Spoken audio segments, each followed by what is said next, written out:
안녕하세요 여러분, 케행덕의 이승용입니다. 이번 시즌에는 이렇게 한 시리즈가 끝날 때마다 시리즈 리뷰를 해보려고 하는데요. 양키스와 토론토와 양키스의 오프닝 시리즈, 토론토가 2승 1패로 시리즈를 이겼습니다. 사실 이 시리즈는 토론토가 1승 2패만 해도 선전한 거다, 이런 의견이 많은 시리즈였는데요. 다행히 2승 1패로 준수한 성적을 기록하고 텍사스로 가게 됐습니다. 이 시리즈에서 가장 중요한 거는 여러분도 아시겠지만 줄리안 메리웨더입니다. 줄리안 메리웨더 같은 경우는 막차로 25번째 선수로 이제 로스터에 합류를 했는데요. 찰리 몬토요 감독에 따르면 첫날 기용할 생각이 사실은 없었다고 합니다. 다만 경기가 이제 8회 9회 이제 동점에서 8회 9회로 계속 연결되면서 찰리 몬토요 감독과 피트 워커 코치가 10회까지 가게 되면, 연장에 가게 되면 과연 연장에 누가 나와야 되냐, 이런 얘기를 나누다가 줄리안 메리웨더로 하자, 이렇게 결론이 나서 줄리안 메리웨더가 10회에 나오게 됐는데, 줄리안 메리웨더가 10회 나와서 굉장히 잘 던졌죠. 그리고 나서 그날부터는 줄리안 메리웨더를 마무리로 쓰자, 혹은 셋업맨으로 쓰자, 그렇게 내부에서 결정이 났다고 합니다. 사실 시즌 전에 줄리안 메리웨더가 팀에 조금 늦게 합류하기도 했고 준비 상태가 그렇게 빠르게 진행되지 않았기 때문에 팀으로서는 로스터에 합류를 시키면서도 나중에 그냥 롱 셋업맨으로 활용하자, 혹은 오프너로, 작년처럼 오프너로 활용하자, 이런 의견이 많았는데, 첫 경기 10회에 나와서 세 타자 연속 삼진을 잡는 모습을 보여주면서 지금 현재로서는 로마노와 메리웨더, 이렇게 두 명의 마무리 체제로 갈 것 같습니다. 상대 팀에 따라서, 그리고 상대해야 하는 타자에 따라서 로마노와 메리웨더가 셋업맨과 그 마무리를 서로 왔다 갔다 하면서 그렇게 맡아줄 거라고 합니다.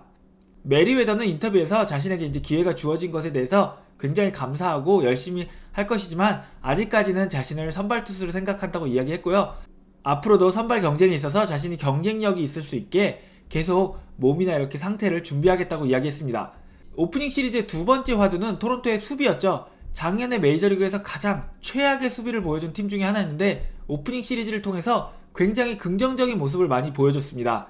로스 에킨스 단장도 인터뷰에서 8명의 필드 플레이어 중에 6명이 플러스 DRS를 기록했다 그러면서 굉장히 고무적인 결과라고 했습니다. 특히 내야진 같은 경우는 카반 비지오, 그리고 블라디미르 게레로 주니어, 그리고 보와 시미언까지 굉장히 좋은 모습을 많이 보여줬습니다. 그리고 외야 같은 경우는 아직 구리엘 주니어가 조금 불안하긴 하지만 그리치기 잘해주고 있고, 스프링어가 이번 주 말이나 다음 주 초에 돌아오게 된다면 어느 정도 외야도 굉장히 발전된 모습을 보여줄 수 있을 것 같습니다. 그리치 이야기가 나온 김에 그리치 이야기를 또 하면요, 랜달 그리치 같은 경우는 오프시즌 내내 트레이드 대상자였고, 팀에서는 랜달 그리치를 어떻게 활용하는지에 대해서 굉장히 많은 의견이 나왔는데요. 스프링어가 부상으로 첫 2주 동안 시즌에 출전하지 못하면서 상대적으로 랜달 그리치기 중견수로 출전 기회를 받았습니다. 그리고 이번 양키스와의 시리즈에서 가장 잘 친 선수가 랜달 그리치기 됐고, 지금 현재 토론토에서 가장 수비나 공격적인 면에서 가장 큰 활약을 하고 있는 선수도 랜달 그리치기 됐습니다. 랜달 그리치 같은 경우는 제 생각에는 스프링어의 영입, 그리고 팀 내에서 계속 나오는 트레이드설, 팬들이 계속 트레이드를 요구하고 있다는 그런 이야기까지 본인에게는 굉장히 큰 자극제가 된 것 같아요. 그리고 이제 그런 것들이 긍정적인 방향으로 나타나면서 현재 그리치 선수가 굉장히 열심히 하고 좋은 결과를 내는데 큰 도움이 됐다고 생각합니다. 그래서 저는 양키스와의 오프닝 시리즈에서 투수 MVP는 메리웨더, 타자 MVP는 그리치를 뽑고 싶습니다. 보 비셋은 안타를 많이 치진 못했지만 일요일 경기에서 안타를 치면서 토론토 역사상 가장 빨리, 가장 적은 경기에서 100안타를 친 선수가 됐고요. 2000년 후에 데뷔한 선수들로 비교해봐도 6번째로 가장 적은 경기 만에 100안타를 달성한 선수가 되었습니다. 보는 현재 수비에 더 집중하는 모습을 보여주고 여러가지 타선에서 새로운 것들을 시도하기 때문에 시즌 초 공격적으로 많은 모습을 보여주진 못하고 있는데, 시간이 지날수록 공격적으로 더 좋은 모습을 많이 보여줄 거라고 생각됩니다. 게레로 주니어 같은 경우는 수비가 갑자기 훨씬 좋아진 모습을 보여주면서 많은 분들을 놀라게 했는데요. 앞으로 이렇게 계속 좋은 수비를 보여주면서 스프링 트레이닝에서 보여줬던 좋은 타격 또한 이어갔으면 좋겠습니다.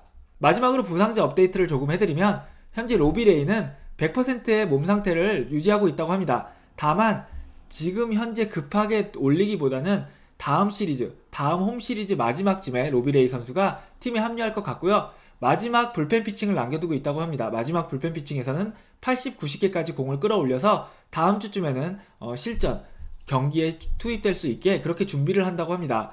스프링어 선수도 무리를 했다면, 이게 정말로 중요한 경기였다면 오프닝 시리즈부터 출전을 할 수 있었다고 합니다. 하지만 스프링 트레이닝 기간 동안 같은 부위를 2번 이상 부상을 당했기 때문에 확실하게 하고자 하는 생각에서 지금 조금 더 휴식 기간을 주는 상태라고 하고요. 네이트 피어슨 같은 경우는 아직도 불펜 피칭이나 실전 피칭을 시작하지 못하고 있는 상태라고 합니다. 토마스 해치 같은 경우도 5월 초나 5월 중순이 돼야지 블루제이스 로스터에 합류하는 모습을 볼 수 있을 것 같습니다. 오늘은 2021 토론토 블루제이스 시리즈별 정리 첫 시간이었는데요. 앞으로도 여러분께 더 좋은 토론토 블루제이스 정보 그리고 메이저리그 정보를 전달해 드릴 수 있도록 하겠습니다.